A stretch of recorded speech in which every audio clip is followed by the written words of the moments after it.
morning, Pastor Steve here. Colossians 1:18, continuing speaking of Christ, and he is the head of the body, the church, who is the beginning, the firstborn from the dead, that in all things he might have the preeminence. For it pleased the Father that in him should all fullness dwell. A few studies back, we saw Jesus as firstborn. Remember, we said that had to do with position. He was all God, all man. He was all man so he could suffer and die in our place, but all God so he'd be pure enough to be an acceptable sacrifice.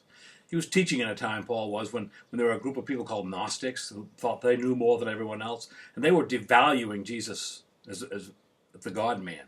Some said the Christ spirit came out on him at his baptism and left before the cross. Basically, Paul is putting the lie to all of that here. Notice that Paul also said he's the head of the church.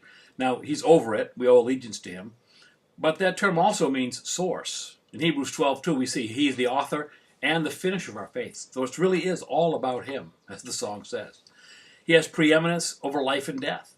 He's the firstborn from the dead. The firstborn son inherited the father's place as head of the family, received the double blessing, a double portion of the inheritance.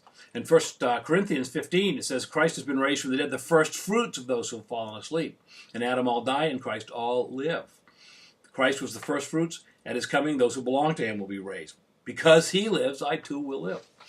From today in the Word, it says not only is Jesus paramount over all the created world, he is supreme over the recreated world as well.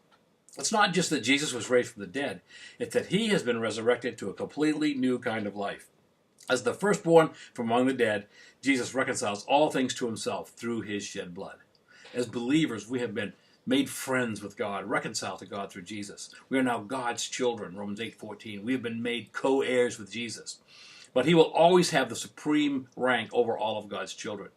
Keep in mind when the elders and the angels in heaven behold the risen Lamb, the firstborn from the dead, they broke into spontaneous worship. That should be our reaction as well. You ponder that, Pastor Steve.